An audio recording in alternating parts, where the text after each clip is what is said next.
Next, we're going to finish off Sphinx and the Cursed Mummy.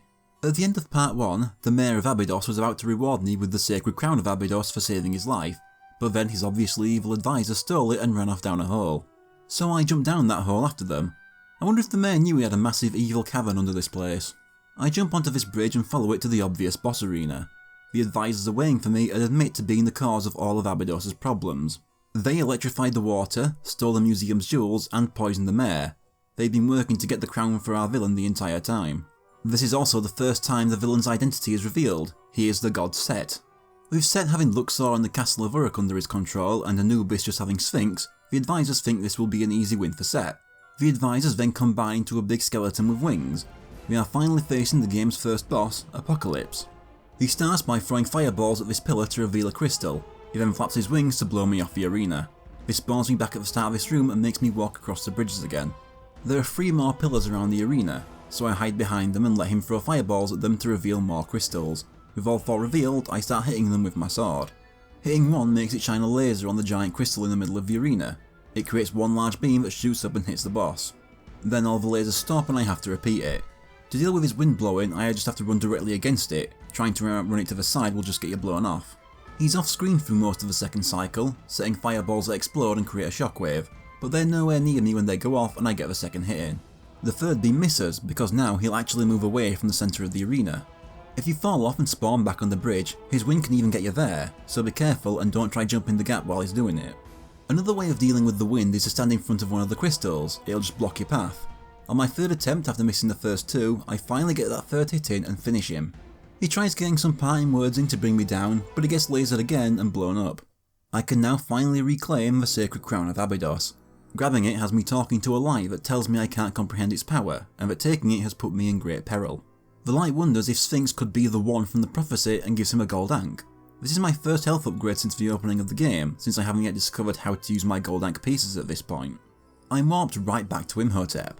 He had no idea the enemy was as far along as they were, and he's certain that if I didn't interfere, Abydos would have eventually become a wasteland like Heliopolis.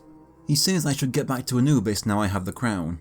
Even though Imhotep reminds me I can just warp there using the portal I'm standing on, I still take the long way and walk there. That's so I can stock up on fire armadillos and finally burn this one wooden cage near Imhotep's temple. I kept passing by it with no armadillos all the time, so this time I was making sure. It has another Atu-Anai inside. After wasting time getting confused and running around Abydos for nearly 10 minutes, I finally return to Anubis. I hand over the crown, which has Anubis finally reveal his form instead of just talking as a statue. He says that if Set was after the Abydosian crown, then he must also be after the Sacred Crown of Uruk. He gives me 2 more cursed stones and tells me I must find the other crown before Set. He also gives me acid darts that allow me to dissolve certain metal chains. Back in the Cursed Palace, I go into the right hand room to free the old woman there. She's a fortune teller that knew Sphinx would be the one to free her from the curse, but still didn't actually see the curse coming. The pharaoh's wife summoned her to see the future, but then her train of thought gets lost to something else. She sees that Heliopolis was once bright and peaceful until monsters started appearing from the hills to the north. Then the climate changed and really fucked things over, and then the Great Wall of Heliopolis just appeared out of nowhere across the entire island. It protected them from the monsters in the north. At the same time the wall was built, that was when the pharaoh's palace and everyone in it was cursed. The Cursed Palace was the price for the wall. She's not done. She can see the Sacred Crown of Uruk, along with an ancient temple lost in the Great Desert, golden obelisks hiding secrets within, and a feat of great strength. That's all, and she heads off home to Abydos. Next stone I use on a woman in the left hand corner of the palace. After wondering what actually happened here, her first thoughts are to wonder what her husband is doing. Last time she saw him, he was obsessing over a lost temple of Heliopolis. I'm looking for a lost temple too, so this should help. He once said that the temple was in the South Desert and contained an important ancient artifact. She gives me the key to the South Desert that her husband gave her to keep safe. With this, I finally check out what was on the other side of the Great Wall. Last time I only entered the dungeon inside it. Surprise! It's more desert. This is Heliopolis Point. To the left of the entrance I find these little blue things wandering around that run away when I get close and I can't attack. Nearby is this fence with a man walking around inside. He's offering me treasure in exchange for herding his squirts, the blue things, back into this pen. All 4 of them are already nearby. This was nowhere near as annoying as I was expecting. Chasing them back into the pen was quite easy. I just hang behind them and they do most of the work for me. Once all of them are returned, I talk to him again and receive my 9th gold ankh piece.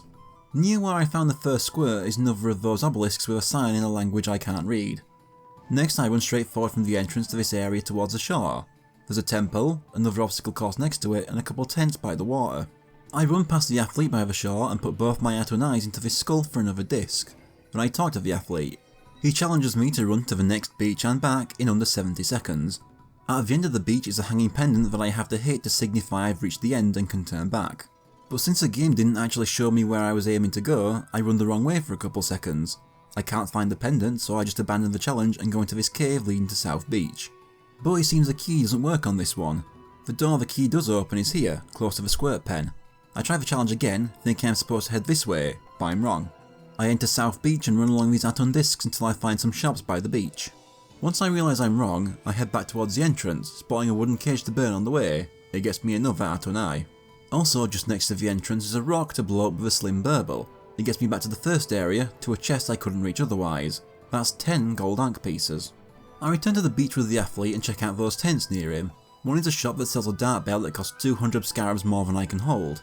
The other is another shop with a much more paranoid seller inside. He charges me 10 onyx scarabs just to gain his trust. This place is what all those onyx scarabs I was picking up as the mummy were for, so I pay up. He opens a door to his shop in which everything costs onyx scarabs. First is the key to that cave door I couldn't open for 10 onyx scarabs. What's weird is the glow from the key hangs around after it's gone. Next is my 11th gold Ankh piece for 150 onyx scarabs. Finally, 4 Atonais for 50 onyx scarabs. That just leaves another gold Ankh piece and another set of 4 Atonais that I can't afford yet. I run back to that cave and use the key to open the door. Then it clicks, so I take the athlete's challenge again. The door leads back to the area within Hotep's temple, but I run the wrong way and lose time. But I do see where the pendant is, hanging off a cliff near the couple's tent. My time ends up being 81 seconds. Next time I take the correct turn, but get a different problem. That Sphinx fucker won't hit the pendant. Because he's still got speed from the Aton disc, he keeps trying to slam his sword on the ground instead of swinging up like normal. I get it next time by standing still before jumping and do the entire course in 67 seconds, beating the target by 3 seconds. He gives me my 12th gold Ankh piece. Back to those shops at South Beach. This is Bedouin Outpost. The first shop I enter has a guy who's really into capture beetles. He sells a beetle satchel that increases my maximum amount of beetles to 50, but it's 900 scarabs and my cap is still 400.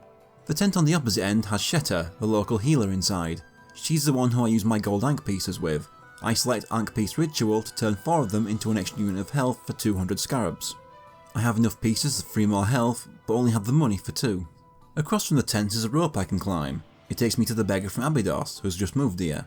Around the corner and up the hill, then pass through this valley, burning a cage on my way for another Atonai. I have 6 now. Continuing through the valley, I burn another cage for another Atonai. I reach the bridge hanging over this pit and these statue heads with chains in the mouths, so I get to melting them all with acid darts. Opening a mouth has that statue start spewing water into the pit. Opening up all 3 has them fill this hole in the middle of the pit with water. Then I just leave. I guess I didn't realise I could just jump off that bridge to land in the water.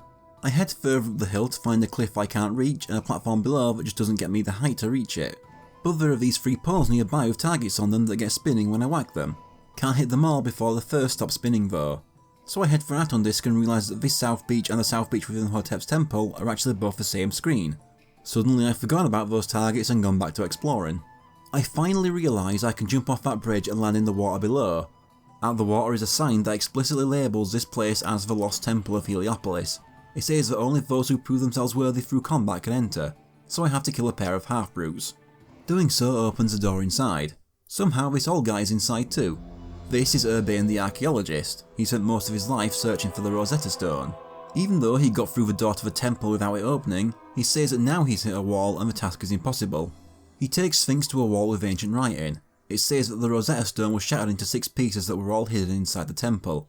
They're also guarded by ferocious beasts and he's too frail to fight them. Even though if he did in fact get through the temple door, he would have already had to fight ferocious beasts. Since Sphinx is young and strong, he's going to push him to fulfill his life's dream. I run back out into the first room and take the path right from the temple doors. It leads to a chain door that I dissolve to open.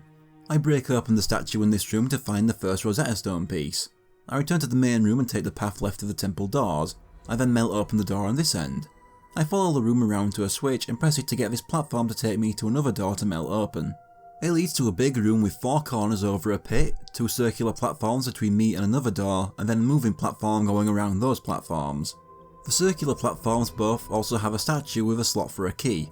I take the corner to the right of the entrance and melt the door open. There's a long corridor leading to another switch that operates platforms, but these two only move halfway across the pit, so I have to time a jump across. In the room this leads to, I melt the huge chains holding this cage, which makes it drop into the fiery pit and makes some skeletons appear. 5 strikes and I capture a skeletal axeman for the museum. It's so easy to forget that the easiest way of dealing with a lot of enemies is to just stunlock them with the first strike of the combo. I just instinctively want to perform the whole thing. Killing one of them gets me a skeletal skull, the other gets me skeletal pelvis. More appear and I kill those to get a skeletal leg and a skeletal arm. A stone tablet then rises from the ground saying I have to set the bones from head to toe, left to right on these 4 glowing things in the back. So it's head, arm, pelvis, leg. Doing it right pushes out these walls I can use as platforms to climb higher. But then I get a thought and try melting this chain that does nothing. Now, I didn't know whether the chains were permanently destructible or if they respawned and coming back to right this months later, I couldn't remember. After melting the other chains in this section, I climb up to the first wall and burn a pair of cages for some money. Climbing higher has me attacked by this shadowy thing with a stick. It's easily beaten up and I capture a dark worshipper. Next floor has 3 more cages for me to burn, but I'm out of fire armadillos. I even tried blowing them up with a slim burble despite knowing that doesn't work. Gonna have to come back later. I climb some more to the highest point in the room and melt away all the chains up here to open some gates up here, including all the ones hanging down below in front of the room's entrance. During this I break a nearby statue for my second Rosetta Stone piece. After melting away the last of the chains, including the ones holding the exit shut, I find another cage I can't burn yet and backtrack up the walls again to melt even more chains than I missed. It was worth it though, because doing so opens these doors that I thought were just decoration at first. Doing this on the 3rd wall opens up a fire armadillo spawning point. The 3 cages already here just had money inside. Sadly that was the only one, so I can't burn that last cage yet. So I melt the last chain and get going through the exit. It brings me back into the big room with the pit just higher up. I melt this chain hanging from the ceiling to drop a statue that I can then push onto a switch. It pushes out a platform I can use to cross the gap to the far right corner of this room. Killing a giant worm here raises a statue I can break for a glyph key. I drop down and melt a lot of chains to open 3 doors. The middle door leads to a statue containing my 3rd Rosetta Stone piece. I take the moving platforms to one in the middle and set the glyph key in one of the statues. It pushes out a bridge from the far left corner of the room to the final round platform in front of the exit. I then jump over to the left side. Once again I melt all the chains here, opening 3 more doors. One of these has another breakable statue for my 4th Rosetta Stone piece. I make sure to melt the 2 chains I missed by the room's entrance before I melt open this door on the left side. Another switch with moving platforms later, and I'm in a bigger room melting more chains. If these turn out to respawn, I'm gonna feel very silly going to all the effort doing it and then pointing out that I'm doing it. Doing this opens 4 doors, and after I kill the pair of sharp beak that come from them, I run into them and press all the switches inside to lower this block. I melt the chain to drop it so I can climb up to the next floor. I take the right path and melt open a door, then melt the chains behind it while taking out those enemies that shrink when attacked. I capture one, revealing its name is Almost a Bull. There's also another cage in here, but luckily a fire armadillo spawns. Just more money, but these armadillos are infinitely spawning, so I stuck up on them. After melting the last of the chains in here, I go through the passage back into the big room. I burn down the fence around this switch. Pulling it raises this rail, which lets me melt the chains holding these stone faces up. Getting rid of both actually lowers the rail enough that I can grab it and climb across to the other side. Like on the right side, the far left corner has a giant worm I kill for a statue with another glyph key. I backtrack to the block room and take the right path and melt open that door for a statue containing the 5th Rosetta Stone piece. I return to the centre and place the glyph key in the other statue to make a bridge from the exit to the final platform. But first I backtrack and burn open that cage I couldn't earlier. Just more money, but if I want to do everything in the game, I gotta do it. I use the bridges to reach the exit and melt away the 2 chains here to open the gate. It leads to a suspiciously large and round room with a statue in the middle with the final Rosetta Stone piece inside. Grabbing it raises some fences around me and spawns some enemies.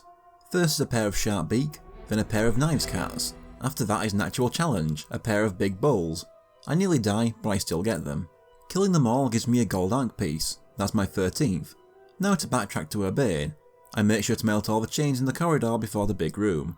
Plus all the ones around these pillars in the entrance. I give all the pieces to Urbane, who gets started on putting them together. He's going to return to his tent in Bedouin Outpost to do so. He gives me underwater projectiles so I can finally interact with things underwater. With that he leaves, and so do I. Only way out of here is to swim down a nearby hole using the underwater projectiles to shoot open a gate. This takes me back to the area of South Beach with Imhotep's temple. I've seen some underwater pots while passing through here before, so I go about destroying them. One gets me another Atonai, while the majority tend to be money or ammo refills. I use the portal in the temple to walk back to Abydos and go to the museum. I hand over the Almost Bull and the Dark Worshipper. Since that's 30 specimens donated, I'm given the Monster Hunter Certificate Gold class. Finally, I donate the Skeletal Axeman. Returning to the first screen of Heliopolis, I can finally swim down this watery tunnel on the western side and open the gate leading to Bedouin Outpost. Next to the tunnel exit, I burn another cage for an Atuanai. I enter Urbane's tent just as he has finished deciphering the Rosetta Stone. He's so happy that he just gives me the full stone, which lets me finally read what's on the golden obelisks. He tells me to come back once I've checked them all out. I go next door to Shetta to trade another 4 rank pieces for more health. Behind Shetta's tent is another cage to burn for another Atuanai. I have 10 now. The gold obelisk around the corner from the outpost says, "But a great warrior by the name of Sphinx," and I can already tell where this obelisk quest is going. The second obelisk is up the hill at the edge of a cliff overlooking the area of Imhotep's temple. It says, "Will emerge as the chosen one." The third one requires hitting those 3 spinning targets to raise the pole so I can reach it. I have to use the closest Aton disc around the corner to maintain the speed to hit all 3 quick enough. Using the pole, I see there's also a chest here with an obelisk gate key inside. The obelisk here says, "To defend the eternal Eye of Ra." Around the corner from that is a gate I can open with my new obelisk gate key. There's an even bigger obelisk inside, with worshippers dancing around it. One of them says that the great obelisk will only reveal its secrets to the chosen one. There's also a cage nearby to burn for another Atuanai.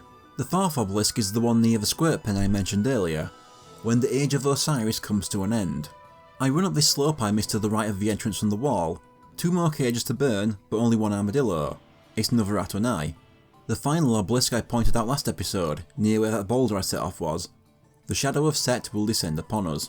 After stocking up on fire armadillos, that other cage was more money.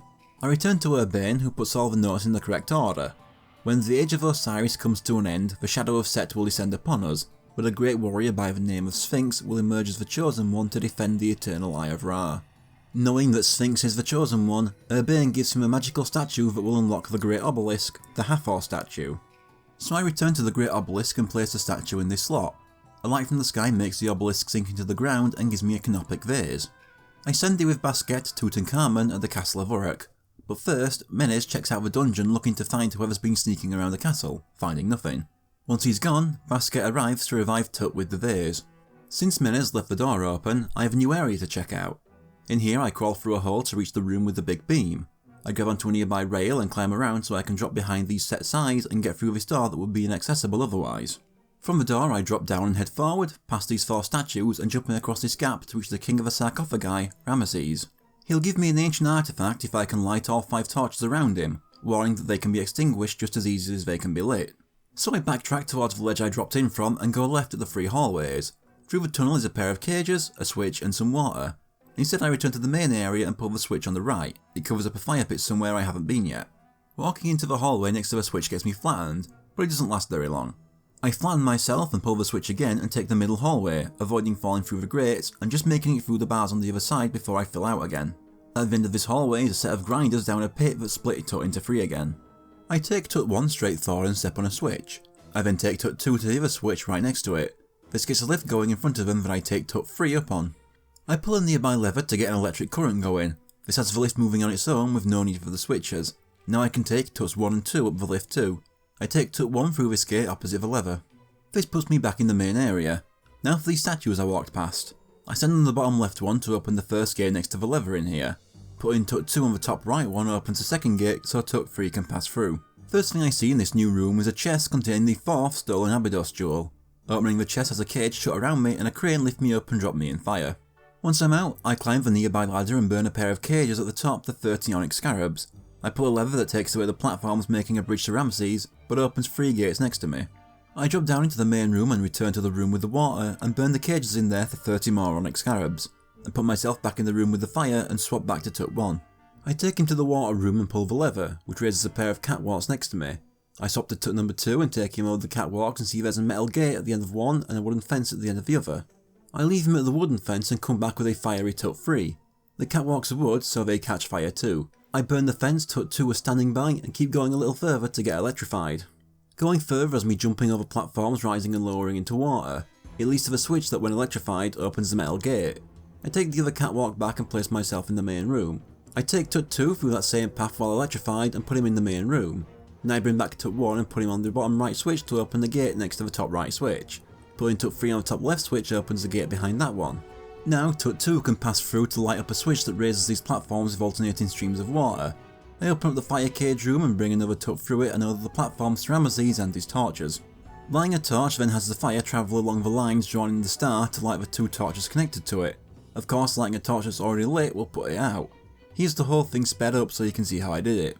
Once all 5 are lit, Ramesses opens up to give me the Hands of Amun, which allows Sphinx to push and pull very heavy objects. Time's up for Tut, so he dies again and teleports back to the dungeon. Basket returns with a message from Imhotep, who is pleased by Sphinx's progress and thinks he's ready to search for the other crown. He believes it is in Uruk Islands, reached through the Great Wall entrance free. He then hands over the jewel, scarabs and hands. I return to Bedouin Outpost. In the tent where the guy is selling capture beetles, I talk to this other guy I've been missing every time I've been here. His hobby is collecting monsters, and seeing my beetle pouch, he asks me to become his assistant. He gives me a list of monsters he wants and sends me off to get them. Monster list 1 has 4 monsters on it. Fire Armadillo, Mummy Worm, Almost a Bull and Half Brute. I have 2 of those already, I'm just missing an Almost a Brute and a Mummy Worm. Also, why is Half Brute hyphenated in some places like the monster list, but not in others like my monster collection? I return to the Lost Temple to find that I did indeed waste my time and the chains respawned. But at least I know from now on that's less little things to keep in mind for 100%. In here I capture a Mummy Worm and an Almost a Brute. On the way back I take a detour to the Onyx Scarab guy in Heliopolis Point and buy the final 4 pack of Atonais for 50 Onyx Scarabs. Just 1 item left to buy from him. There are more Atonais in the game than there are eye sockets to place them, which is how I've wound up with 16. I return to Bedouin Outpost and hand over the monsters. For my effort I only get 100 Scarabs. He then gives me Monster List 2. This one lists Dark Worshipper, Wasp Spider, Rat and Spike Spider. Once again I already have 2, I need to get a Rat and Wasp Spider. I return to Abydos and buy a Rat from the monster shop. While I'm here I also return the 4th stolen jewel and am rewarded with a parasol. While looking for a Wasp Spider, I burn a cage I missed in Anubis' temple for some more money. I grab the Wasp Spider in the next room and return to the guy at Bedouin Outpost. He gives me 200 Scarabs for this lot and gives me Monster List 3, listing monsters he wanted his entire life. This list has Tree Creature, Skeletal Spider, Big Bull and Skull Worshipper. I have none of these right now. While I'm here, I go across to the beggar and give him the parasol I got from the museum. In return he gives me something I've been waiting for all game, the large scarab bag. This raises my money cap to 900 Scarabs. It's always satisfying having action adventure games tease you with things that cost more than you can hold, then you finally get the bigger wallet later. Now that I can afford more things, I return to Abydos and get farming money using the same method with the museum that I used last episode. 14 minutes of farming later, I have the 700 Scarabs to buy a featherless turkey from the monster shop. I then hand it over to the museum. My next aim is the 900 Scarab Shuttlecock bird. 27 minutes of farming later, I have 845 Scarabs when I enter a building to reset the pots. Then the game crashed while loading. I last saved just after giving the beggar the parasol. That was about 50 minutes ago. So I only lost the featherless turkey, but it was still a huge time loss. So instead I decide to work on Monster List 3. In the Great Wall dungeon from last episode, I capture a Skull Worshipper and a Big Bull, somehow forgetting that tree creatures can be found there too. Around the corner from Bedouin Outpost, I use Natun Disc to jump to a small platform. Once it wears off, I jump across 2 more to a pot with another Atonai inside. I rebuy and redonate the featherless turkey, having made most of the money climbing the Great Wall again and selling off some duplicate monsters I don't need. Only, while selling off more old monsters to buy the Shuttlecock bird, I accidentally sell the Skull Worshipper I caught for the list. Oops. After selling everything I had spare, it takes another 20 minutes farming outside the museum to get the 900 Scarabs I needed for the Shuttlecock bird. After buying it, I immediately donate it to the museum. Back in the Great Wall, I capture yet another Skull Worshipper. I've also been capturing every enemy I can, to sell later when I need money. Once again, I forget to go back for a tree creature. In the water next to the obstacle course at Heliopolis Point, I find a lot of pots underwater, including one with an Atonai inside. I also see this target underneath a giant pillar in the obstacle course. Hitting it lowers the pillar. And there I was avoiding it after the bad association I had with the first obstacle course from last episode. I couldn't have done it right away anyway. After jumping across the pillar, I have to kill 2 half-brutes. It takes longer than it should because one headbutts me flying off into the water. When they die, a rope lowers so I can climb higher. I burn a fence here and ride the zipline behind it higher up. The cage I burn here gets me yet another Atonai. I climb another rope and ride another zipline down to a chest containing a beetle breeding jar. This is something the beetle breeder in Bedouin Outpost will like, so I return there and give it to him. It was his first and he lost it. Without it he can't breed capture beetles and would go out of business. In return he gives me a loyalty card which halves the prices of the beetles at his shop. It even halves the price of the beetle satchel to 450 Scarabs, but I don't even have that just now. Now it's time for Great Wall Entrance 3. It's right next to that obstacle course I just did. Now I have the hands, I can push these heavy stone blocks onto the floor markings to open the gate inside. First thing to do back inside the Great Wall is head directly forward and burn away this fence. Behind it is a statue I can break to find a glyph key, then down the stairs to fight a skeletal spider. I need 2 of these, one for the museum and one for the monster list, and I get them both here. There are these 3 stones with slots for glyph keys on top, but I can't get on top of them. Further on is another of those memory games I've done a couple of last episode. Pressing the buttons in the right order opens a door behind it. The chest in here contains ice darts, which are used for freezing monsters into ice blocks. I could freeze a skeletal spider to make reaching these glyph slots easy, but I can also just about make it with a frozen fire armadillo. I place a key in the leftmost slot to turn off the leftmost water stream next to the memory game. This small new area I have access to has a car ank I can use to teleport to another area. I hit this switch to remove the spikes from the walls and climb to the next level. It's on a timer though, so after I burn the fence keeping me from the next one, I press it again. I have to then burn another fence, press the switch again, and I finally have the time to climb up to the top. The tunnel it leads to has flamethrowers that turn on and off every few seconds, and a rail to grab on to lower the gate in front of it. Repeat this until I reach the other end. Here there's a statue with a second glyph key. I backtrack, but before I place the second key, I can see there's another car ank I can teleport to. Here there are 4 buttons on the floor and a target to shoot above them. Shooting it spawns a fire armadillo. I freeze it and place it on one of the buttons. I do it twice more and step on the final button to open the door to a statue with the 3rd glyph key inside. I can now backtrack and place both of these in the remaining 2 slots to turn off the remaining water streams. I can reach the other side of this room and stand on the teleporter, taking me to the Uruk Islands. All I can do on this first island is shoot the 2 targets to create a moving platform that takes me to the next island. Here there's a friend of Imhotep's who's been waiting for me. He tells me the sacred crown of Uruk is being held by the Geb Queen, but before I can even reach her, I have to overcome a test of mind and body. I have to enter the temple behind him and bring back what I find inside. I enter and the door closes behind me. Above me are 3 3x3 tile patterns and below each of them is a locked door.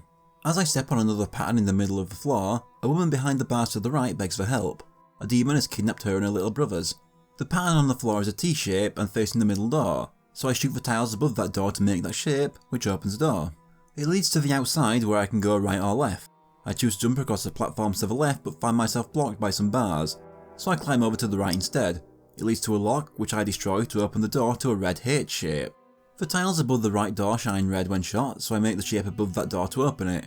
The woman says she and her brothers want to thank me, so they turn into enemies and try to kill me. Nothing new, just a pair of skull swordsmen and a green worm. Killing them raises the statue and allows me to pull these nearby switches. The statue contains bouncing darts, which bounce off walls, as shown with this nearby target behind a wall with a small opening next to it that I fail to hit. Instead I pull these switches to pull some stairs out of the wall. They recede so you have to climb them quickly. At the top I cut a rope to a lower part of the statue in the back of the room. I cut a rope behind the statue I broke to lower the middle section. I finally hit that target, which lowers a rope I can climb for another rope to cut, which lowers the left section. It reveals a purple O shape for the final door. I can cross the lowered statue pass to reach a lever that opens the bars from earlier, so I can stock up on slim burbles from the hole. I make the O to open up the last door. I'm treated to this green mess of the pattern on the floor. After taking out the enemies here, a crab hands and skull swordsman, I use a burble to blow up this cracked pillar and climb to a higher level. Then after killing more skull swordsmen, blow up another to reach even higher. After stocking up on more, I blow up a 3rd pillar to reach a lever and more skull swordsmen to kill. Pulling the lever opens one set of tiles above the door I entered from. I blow up one more pillar to reach a cracked wall with a button next to it that pushes out a floor underneath it. I blow it up and it shines a light on the pattern on the floor to show me the pattern that opens the exit, so I copy it, which spawns a glyph key. Picking it up lets me leave. Meanwhile we see a cutscene of Set meeting with the Geb Queen. He's giving her the sacred crown of Uruk to keep safe. That's about it. Back outside, Eye Patch Guy congratulates me and tells me the glyph key will activate this car ank firing point. He gives me a hint to deal with the Geb Queen, saying that other creatures may give me the opportunity I need to defeat her. I place the key and instead of teleporting to the ank the game pointed me towards, I fire at this one in the distance, not expecting it to actually work. In front of where it spawns me, I shoot a target to create some platforms.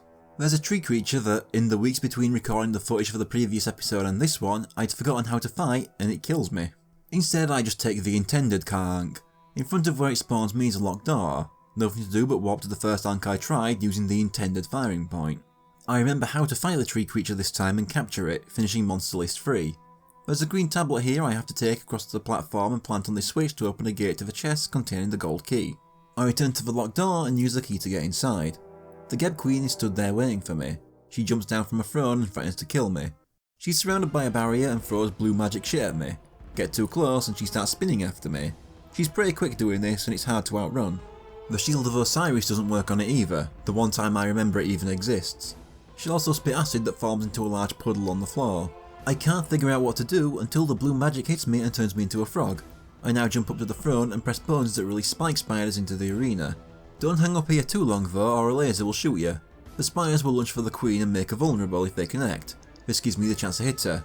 But this does kill the spider, so once they're both dead I have to get hit again and repeat the process. After she's hit 4 times, gates on either side of the arena will open and let Skull Swordsmen in. This is good in that killing them will get me health, but bad in that they can also kill the spiders themselves. In the end it takes 6 hits to finish her. With her dying words, she just threatens that Set will kill me instead. Her death creates platforms to the throne and removes the statue firing lasers, letting me grab the sacred crown of Uruk. The voice speaks to Sphinx again, warning him of how dangerous this path is. It also says that the prophecy is beginning to be realised. I'm rewarded another gold Ankh for winning the fight too. Like the last boss I defeated, after the loading screen I'm sent straight back to Imhotep. He's very worried about Set becoming stronger as every moment passes. He tells me I should tell Anubis about Set's involvement. First I return to the Collector at Bedouin Point to hand over those monsters. He gives me a gold Ankh piece as thanks. Next I return to Abydos to donate a skeletal spider to the museum. I return to the guy in town who got scammed on the lizard and he says he'll trade it for all 4 game medals, so I give him them. He thinks these will impress his girlfriend more than the goofy lizard he gives me in return. I hand it straight over to the museum. That was the last one. I've donated every animal in the game and completed the exhibit. My reward for this is the Master Hunter certificate and the knowledge that I don't have to stress over capturing any more monsters aside from the slim burbles and fire armadillos. I teleport back to Anubis and see what he has to say. He's very impressed to get the crown and actually talks to me with kindness tones. But he also knows Sphinx isn't strong enough to fight Set. He says Set is closer to his goal of destroying his brother Osiris. He then exposits a bit. At first, the only god that ruled over the world was Ra, who personified darkness and light in one. Osiris was the light and Set was the dark and it all worked fine. But Set was a dick and turned on Osiris. So if Set gathers all the crowns and destroys Osiris, the light will be fucked. And Set is growing strong while Osiris is on the verge of death. Next I have to return to the Cursed Palace and get the sacred crown of Heliopolis. He gives me the last 3 curse stones, saying they'll free the pharaoh while giving a mischievous laugh. But first I return to Bedouin Outpost again. I now have the money to buy the beetle satchel and increase my capture beetle capacity from 20 to 50. Now I go back to the Cursed Palace. First I free these 2 guys opposite the entrance in the main hallway. They thank Sphinx for freeing them, but they can't let him see the pharaoh without an invitation. Next I go into the left room to free this woman holding a fan.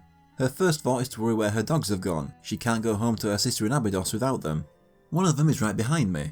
The only way to catch it is with a capture beetle. I don't have to beat it first though. I tried, it's immune. I hand him over, but there are still 2 dogs left to find. They're just elsewhere in the other rooms. Once I've returned them all, she thanks me with a canopic vase. I send it with Basquiat to Tut once more. This time there's also someone locked in a cage in the dungeon next to his corpse. He gets to watch Tut get revived. As you'd expect, he's shit scared of him. Luckily someone left the key to the cage in the next room. Once I open it, he tries running away, but trips before realising he's being freed. He was accused of stealing jewels in the castle and locked away for my actions. He's Kensu, a native Urukite. These were mentioned last episode, but we never came across any then. Few Urukites remain, all surviving inside the castle and avoiding Set and his army since they know the region better than him. They can't stay here and Kensu tells Tut to follow him. He leads me to these big buttons that when pressed opens this door. The first thing through this door is a tunnel that electrifies me. I run around into this big room and drop down, but I can't find anything to use it on, just a load of wooden cages I can't burn. I'm surrounded by water on every end. I head to this switch in the back and pull it out. It raises the platforms to an electric device, but now I'm on a timer to climb back up to the previous floor, run back to the electric tunnel, then run back and jump across the platforms to it.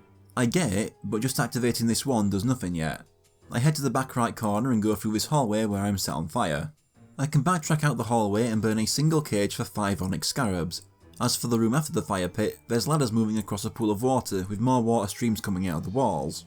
I drop down below and pull a lever to turn one off and another on. There are 3 of these and I continue pulling them all to give myself a safe gap that I can pass through without getting wet. At the end, when I get off the ladder, I can burn 2 cages for another 20 onyx scarabs and up the ladder, a fence to reach a lever.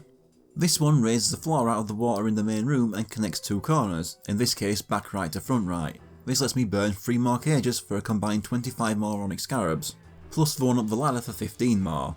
Next I pull the lever in the centre back of the room, which raises some platforms to a device in the back left corner.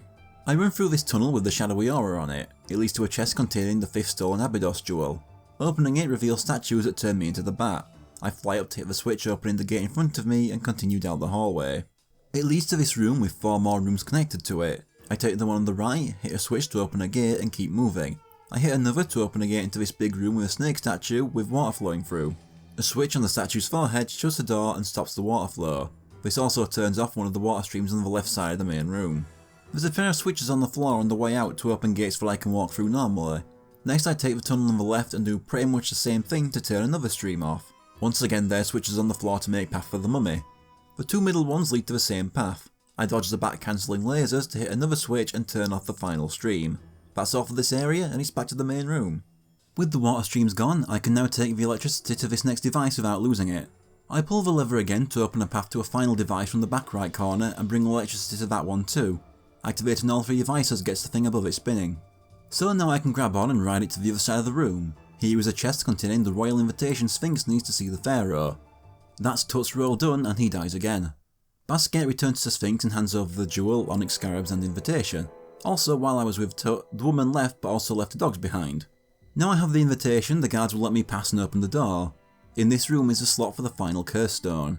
The pharaoh is freed and we see he does have the sacred crown of Heliopolis. We also figure out exactly why Anubis cursed the palace in the first place. The pharaoh's a dick. He grabs the crown and runs off with it. I chase him through a door, down a spiral slope and down this rope, then through these catacombs into this obvious boss arena. He believes Sphinx is too ignorant to wield the crown.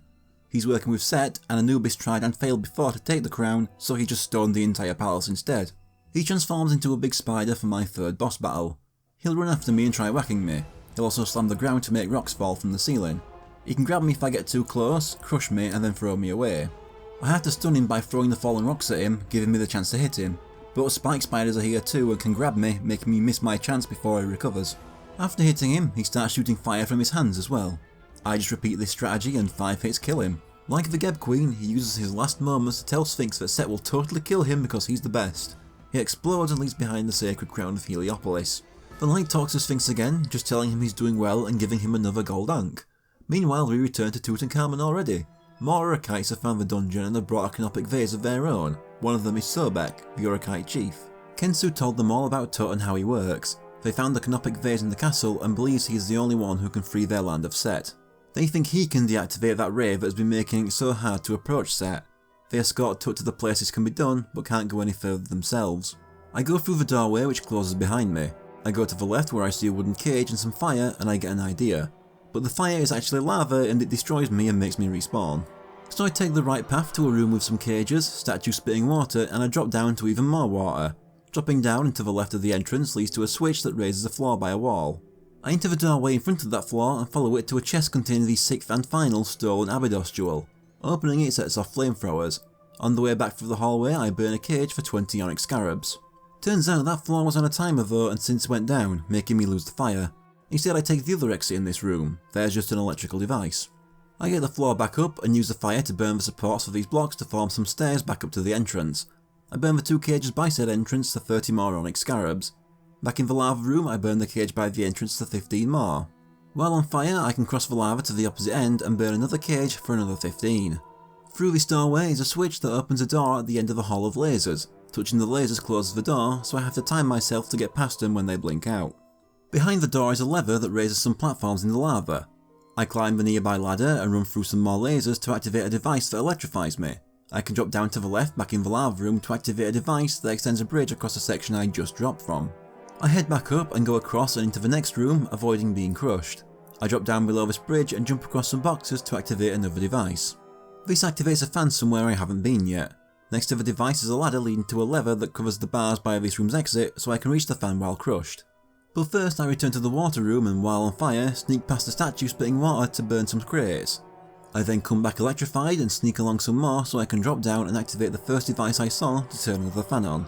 Next I can get crushed and float across the first fan. To the left is something I can't pass and straight ahead is the second fan. The second gives me 2 choices, left or ahead. I choose left first to find a lever that turns on this thing somewhere else. I take the other path to reach said thing and get turned into a black mist by it. I backtrack between the 2 fans and activate the spiked floor blocking the exit, but as mist I can just walk through it and enter the doorway. There's a chest here that when I approach, it opens a trapdoor that gets me cut in three on the way. The mechanism that powers the ray is here too, with 3 levers surrounding it. I position all 3 touches of the levers and pull them all. They each raise a platform with a button on it. Jump on all 3 and it raises 3 more spinning platforms. Once again jump on all 3. 3 more platforms raise closer to the ray, so I jump on all 3 again. This finally deactivates the ray, allowing me to jump for the crown that was powering it. However, we have finally been caught by Set and Menace. Set paralyzes Tut and tells Menace to activate the ray again. However, the crown is gone and the ray cannot be powered up as much as it was. Set doesn't care, as even weaker, the ray should give us protection until he finds a solution.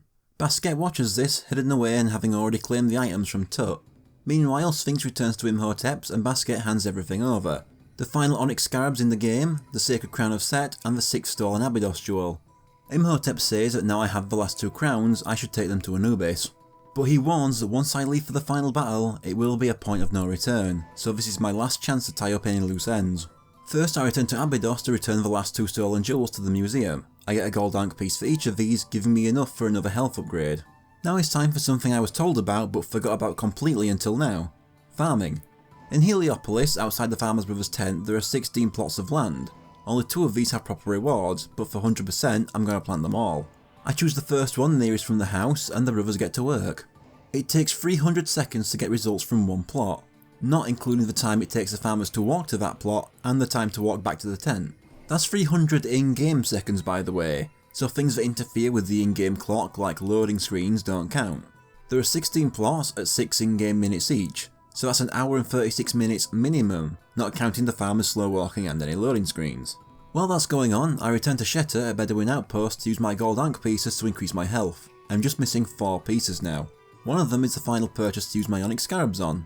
The 150 it costs leave me with 15 leftover Onyx Scarabs I can't spend on anything. After enough time has passed, there'll be a small tree to signify that the farmers are done. While working on the first plot they found 50 Scarabs. I set them on the second plot. 6 in-game minutes later, the second plot is done and they found a bronze ankh, the basic one that refills a bit of health. Plot 3 next. Once that one's done, they found 200 Scarabs. Plot 4 set. In this one they find a gold ankh piece. Plot 5 set. Plot 5 contains a silver ankh, just another healing pickup. Plot 6 set. Plot 6 gets me 400 Scarabs. I set plot 7 and get to Heliopolis Point. I buy the 600 Scarab dart belt at the shop next to the Onyx Scarab shop. This increases my capacity for all darts to 50. Plot 7 is pathetic, just 10 Scarabs. I set plot 9 thinking it was plot 8. Plot 9 gets me 20 capture beetles. I set plot 8 for real this time. Plot 8 gets me 100 Scarabs. I set plot 10. Plot 10 gets me 600 Scarabs. Plot 11 next. Plot 11 gets me 20 Scarabs. Plot 12 set. Plot 12 just gets me another silver ankh. Plot 13 next. While messing about, I finally find my last unaccounted for gold ankh piece, since I know where the last one is. Between the 2 zip lines that take me to the first obstacle course, I go left to find a fence I can burn with a fire armadillo to reach a chest containing it. Just 1 more to go now. Plot 13 gets me 200 Scarabs. Plot 14 is set. At this point, the added walking there and back is extending this thing to over 12 minutes per cycle. Plot 14 gets me 10 Scarabs. Plot 15 next. Plot 15 gets me the final gold ankh piece in the game. That's the final collectible item. But there's still plot 16 to plant too. While that's going on, I run back to Sheta to get my final gold ankh, giving me a full set of health, 12 ankhs. When I say final collectible, this does mean I've also collected every unused Atunai and burned every permanently burned wooden cage in the game too. And the final plot of land gets me 500 Scarabs. That's everything possible completed in both Abydos and Heliopolis. If only some plots didn't glitch and refuse to show the tree. Now I can return to Anubis with the 2 crowns. Anubis reckons these should give Osiris enough power to manifest again, and it does. Osiris appears as a ball of light and introduces himself. He says he built the Great Wall to prevent his own destruction at Set's hands, and Anubis was his guardian, protecting the wall for eons. The last thing Sphinx has to do to fulfill the prophecy is to travel to the castle of Uruk and kick Set's head in. Anubis could face Set, but that would leave the wall unprotected, so it has to be Sphinx, and so Osiris transports him there. In Uruk there's a teleporter to the castle, but it's guarded by a ray that destroys any living creature it detects. The ray sweeps side to side along the ground and I have to avoid it by hiding behind objects. Also, now that I've saved, I'm stuck here and can't return. I just have to rush forward to this rock here and hope the ray doesn't go off first. It takes a few attempts. I use a slim burble to blast down a nearby pillar to hide behind too. The next and final pillar also uses up my last slim burble. With this pillar protecting me, I can run for the final save statue and the teleporter. This puts me face to face with Set. After some posturing, he shows off that he has Tutankhamun still frozen in the position we last saw him in. He dives backwards into the lava and emerges in his true form. I fight him in a circular arena with Set in the middle. One attack he has is to hold out both arms and shoot fire out while spinning. After that, he raises his metal fences and lowers himself in one section to create lasers that travel around the arena. Just jump over them. While doing this, I have to make my way to Set and cut him in the forehead. Can't forget to mention these invincible machines that hop after me and deal damage on contact too. Set sinks into the lava and throws out these fiery balls. They explode when I get close to cause a small shockwave that's easily dodged. Then the pattern repeats, but now the lasers alternate between needing to be jumped over and ran under. I hit him again. His next set of lasers has small openings I have to jump through, so now I have to get my positioning right as well. Not to mention these red hot glowing damage spaces on the floor. I get my third hit in. The fourth cycle has a wide flat laser that covers a large section of the floor. Only a very precise double jump can clear it. I get a fourth hit in. Next he repeats his first version of the attack, but the lasers move faster. 5 hits. Then comes a sped up second cycle. I get to him and get my sixth and final hit in, finishing him. Set explodes and Tut is lowered to Sphinx. Basket and Imhotep show up too to congratulate Sphinx. Set is weakened but cannot be truly destroyed. Balance of light and dark, good and evil and all that. Anubis appears and says that Osiris can now unite with Set to reform Ra and restore balance to the kingdom, which is what then happens. The prophecy has been fulfilled and Ra recognises the efforts of both our main characters. Sphinx will be remembered forever, while Tutankhamun can be given the final canopic vase to regain his life and his true form. He's overjoyed and runs for the vase, but he trips and destroys it. Imhotep says not to worry, as there are sure to be other ways to change him back, possibly in other worlds, setting up for a sequel that sadly never happened because this game didn't sell well on its initial release. And that's a shame, because Sphinx and the Cursed Mummy is a good game. I had a lot of fun playing it. I will admit that it's clear there was a lot of content cut for time or budget. There were supposed to be 2 more large areas, not just Abydos and Heliopolis, not to mention seemingly important characters like Nefertiti and Horus just disappearing from the game early on. And there's some little movement quirks typical of the era, getting stuck on the very edges of objects for example. But it had a very strong visual aesthetic and it gets as much out of the smaller game world as it possibly could, with a lot to do. If you love the 3D Zelda formula and have an interest in seeing it through an ancient Egyptian aesthetic, this is for you. I can see why this game has gathered a cult following over the years. I really wish we could have seen where this game could go as a series.